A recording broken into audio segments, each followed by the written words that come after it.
এই সংবিধান বলছে জাতির পিতা ইব্রাহিম আলাইহিস সালাম। এই সংবিধান বলছে জাতির পিতা কারা? এটা হলো মুসলমানের সংবিধান, আর এটা হলো রাজনীতিবিদদের সংবিধান, গণতন্ত্র। বুঝে নেন, এটার নাম কি? এটার নাম গণতন্ত্র, আর এটার নাম ইসলাম। বুঝতে পারছেন? এই কোরআন সংবিধান বলছে সকল ক্ষমতার মালিক আল্লাহ। এই গণতন্ত্র সংবিধান বলছে সকল ক্ষমতার মালিক জনগণ। বলেন নাউজুবিল্লাহ। শিরিক হয়েছে, শিরিক হয়েছে। এই কোরআন বলছে ইহুদি খ্রিস্টানের অনুসরণ করা যাবে না, আর এই গণতন্ত্র সংবিধান বলছে দেশকে এগিয়ে নিতে ইউরোপ আমেরিকার আদর্শ ছাড়া আগানো সম্ভব না। আল্লাহ বললেন তাদের অনুসরণ করা যাবে না, আর এরা বলছে ইহুদি খ্রিস্টানের অনুসরণের মধ্যেই তাদের ভালো। বলেন নাউজুবিল্লাহ। শিরিক হয়েছে। এই কোরআন নামক সংবিধান বলছে আইন দেওয়ার একমাত্র মালিককে আল্লাহ, আর এই সংবিধান গণতন্ত্র সংবিধান বলছে আইন দেওয়ার মালিক হলো জনগণ। এই সংবিধান বলছে তোমাদেরকে প্রতিষ্ঠা করতে হবে, বাস্তবায়ন করতে হবে ইসলাম, আর এই গণতন্ত্র বলছে প্রতিষ্ঠা করতে হবে গণতন্ত্র খ্রিস্টানের আদর্শ।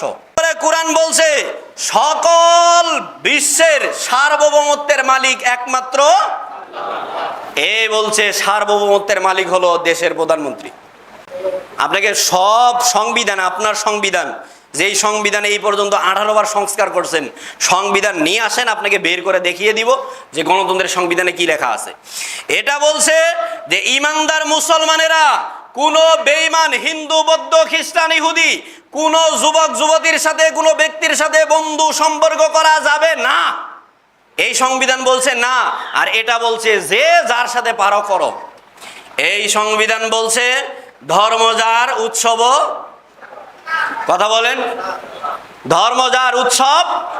আর এই সংবিধানে বর্তমানে যে ধর্মমন্ত্রী গেছে না, একজন হুজুর গেছে না, এই হুজুরও কি করেছে? হিন্দুদের এই দুর্গা পূজার, এই পূজার পতাকা গলার মধ্যে বেঁধে বলছে যে এটা সার্বজনীন বিষয়।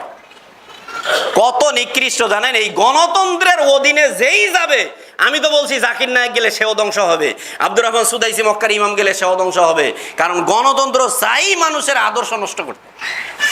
এই সংবিধান বলছে সুদ হারাম, গণতন্ত্র বলছে রাষ্ট্রীয় যেই প্রতিষ্ঠানগুলো সেখানে সুদ হালাল। এই সংবিধান বলছে পর্দা করা ফরজ, এই সংবিধান বলছে পর্দা করা হারাম, পর্দা করা যাবে না। উড়না নিয়ে আমার বিশ্ববিদ্যালয়ে ঢুকতে পারবে না, এমনকি আপনাদের সরিষাবাড়িতেও কোনো প্রতিষ্ঠানে প্রধান শিক্ষিকা এই কথা বলেছে। এই সংবিধান বলছে নেতৃত্ব দিবে পুরুষেরা, এই সংবিধান বলছে জনগণ যারে চায় তাকেই দিবে। এই সংবিধান বলছে পুরুষ নেতৃত্ব দিবে, এই সংবিধান বলছে নারীদের নেতৃত্ব দিবে। এই সংবিধান বলছে প্রার্থী চাওয়া যাবে না, মানে নির্বাচনে দাঁড়ায়া এই দল বলে আমি প্রার্থী, ওই দল বলে আমি প্রার্থী, এরকম আছে না? এই সংবিধান বলছে না, প্রার্থী কেউ চাইতেই পারবে না, বিজ্ঞরা একজনকে নির্বাচন করবে। আর এই সংবিধান বলছে প্রার্থী ছাড়া নির্বাচনই হবে না, যেটা আপনারা 2016 সালে না 19 সালে দেখছেন, যখন তাদের বিরোধী কোনো দলই ছিল না, কোনো এক দলকে বিশাল কোটি কোটি টাকা দিয়ে তাদেরকে নির্বাচনে নিয়ে আসছিল। এই সংবিধান বলছে তোমরা সীমালঙ্ঘন করবে না, এই সংবিধানের মূল আদর্শই হলো সীমালঙ্ঘন করা। এই সংবিধান বলছে জুয়া হারাম, আর এই সংবিধানের এমপি মন্ত্রীরা বড় বড় জুয়াখুর। এই সংবিধান বলছে যে ব্যভিচার করা যাবে না, এই সংবিধান বলছে ব্যভিচারে কোনো সমস্যা নেই।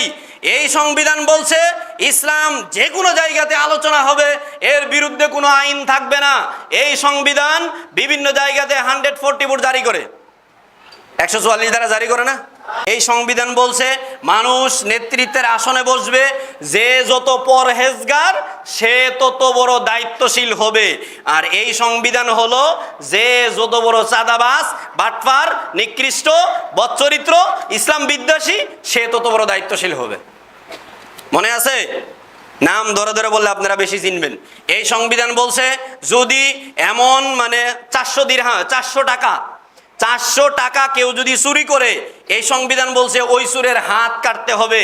আর এই সংবিধানে লক্ষ লক্ষ কোটি কোটি টাকা বাংলাদেশ থেকে চুরি করে ভারতকে দিলে, আমেরিকাকে দিলে তাকে আরো নিরাপত্তা দেওয়া হয়। এই সংবিধান বলছে মুহাম্মদ সাল্লাল্লাহু আলাইহি ওয়াসাল্লামের আদর্শ নিয়ে কেউ যদি বাজে মন্তব্য করে, সাহাবীদের আদর্শ নিয়ে কেউ বাজে মন্তব্য করলে তাকে দুনিয়া থেকে হত্যার মাধ্যমে বিদায় করতে হবে। আর এই গণতন্ত্র পচা সংবিধান তাদের আরো অবস্থান আরো উন্নতি করে দেয়। মনে আছে তো বাংলাদেশের পরিস্থিতি? এই সংবিধান বলছে মূর্তি হারাম, মূর্তি শিরিক। এই সংবিধানের বাপের, জামাইয়ের, আরো যাদের নাম বলতেছি না, এদের মূর্তি না তৈরি করলে এদের রাজনীতি হালালি হয় না। তো এই সংবিধান বলছে একমাত্র আদর্শের ব্যক্তি মুহাম্মদ সাল্লাল্লাহু আলাইহি ওয়াসাল্লাম। এই সংবিধানের একমাত্র আদর্শ ব্যক্তি হলো যারা ইসলাম বিদ্বেষী তারা। এই সংবিধান বলছে দুনিয়া ও আখিরাতের কল্যাণকামী হবে নেতারা এবং জনগণেরা। এই সংবিধান হলো নেতারা যত বড় অবস্থানে যাবে আর তাদের জনগণরে তত বড় জুলুম করবে। এই সংবিধান বলছে ন্যায় বিচার করতে হবে। এই সংবিধান বলছে যে ন্যায় বিচার দলীয়ভাবে করা যাবে। এই সংবিধান বলছে দায়িত্বশীল হবে কোরআন সুন্নাহর যারা বেশি জ্ঞানী তারা হবে প্রধান দায়িত্বশীল। আর এই সংবিধান বলছে যে যত চরিত্র খারাপ, অমুসলিমদের পা ছাড়তে পারে, গোলামি করতে পারবে, এরা হলো প্রধান দায়িত্বশীল হবে। এই সংবিধান বলছে মানুষ হয়ে মানুষের প্রশংসা সামনাসামনি করা যাবে না। মানুষ হয়ে মানুষের প্রশংসা সামনাসামনি করা যাবে না। আর এই সংবিধান তাদের প্রশংসা সামনাসামনি সংসদে বসে প্রশংসা না করলে ওদের সংসদেও কোনো কাজ শেষই হয় না। এই সংবিধান বলছে ধোঁকাবাজি করা যাবে না। এই সংবিধান ধোঁকাবাজি হলো মূল চরিত্র। এই সংবিধান বলছে যে বেগানা ছেলেমেয়েরা একসাথে শিক্ষা ব্যবস্থায় অবস্থান করতে পারবে না। এই সংবিধান তাদের এটাই হলো মূল হাতিয়ার। এই সংবিধান বলছে কারো সম্মানে দাঁড়ানো যাবে না। এই সংবিধান বলছে যে তাদের সম্মানে দাঁড়ানোই হলো তাদের আলাদা ওয়েট। এই সংবিধান বলছে সবাই ঐক্যবদ্ধ থাকতে হবে। এই পচা সংবিধান বলছে মানুষকে বিভক্তি করাই হলো তাদের আদর্শ।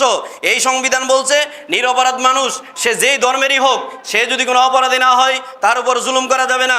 এই সংবিধান নিজের দল ছাড়া অন্য যে কোনো দলের উপর জুলুম করা তাদের অন্যতম হাতিয়ার। এই সংবিধান বলছে জাতির পিতা ইব্রাহিম আলাইহিস সালাম। এই সংবিধান বলছে জাতির পিতা কারা?